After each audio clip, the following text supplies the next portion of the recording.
I mean, I guess what I'm left with is that if we define the world as something that can evolve towards godhood, not just this sort of assumed collective consciousness that underlies everything and we can say that it's always already there, but if instead we understood it as an intelligence that explores extraordinary magnitudes of understanding, then the intelligences that we develop are something that reflects the universe's potential for developing intelligence. And we can find incredible meaning in doing something like that, in developing something that can think about things that we don't even have the faintest inkling of. You know?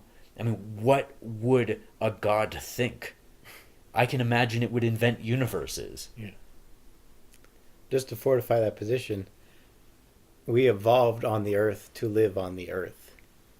And the earth will die. Something will hit it. The sun will burn out.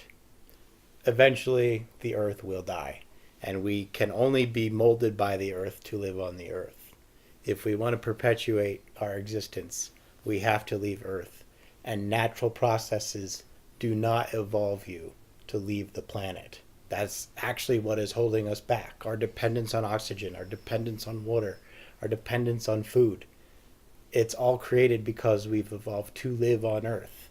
And the only way to continue existing is to find a way to successfully leave Earth. And we can't do that relying on natural evolution. We have to actively guide our own evolution. And back to our point before, robotics is a huge part of that.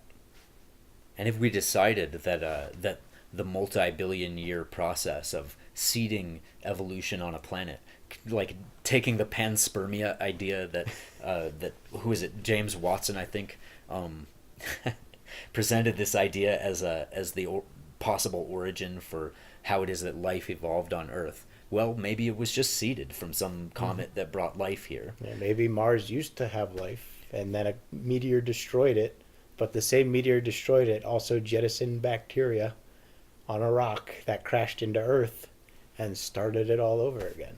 But if we decided that that was a really good way to do things, and Right. I'm not saying we would, you know, if you were a mega intelligence that had devised ways of spreading, you know, spores of yourself around the galaxy to find other planets to inhabit and experiment with tinkering with their chemistries and building ecologies on them.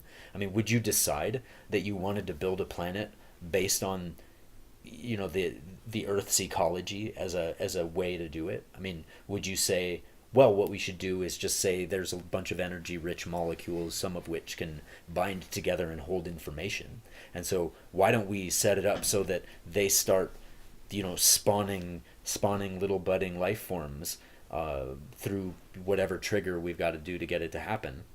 But you know, that takes several billion years to build a robust ecosystem. Mm-hmm. What if we could do it faster? Yeah. What if it turned out that you could build stuff that was way more intelligent than anything on Earth and build it in a way that was way faster? The Hitchhiker's Guide to the Galaxy planet creation company, right? Yeah. Oh, you want a cube planet with this life form on it? There you go.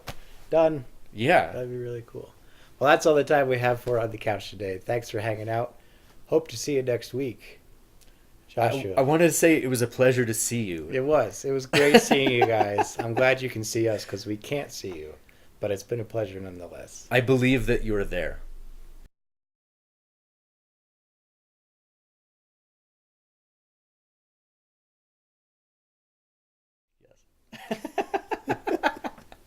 So this is the time where we pretend to talk about stuff, but really it's just a voiceover of me going on things. So yeah, so we can even acknowledge Duncan. Duncan, if you want to run on camera, you could definitely do that because now we're just, you know, killing time while the see there's the Duncan here. I'm in the middle. I'm in the middle.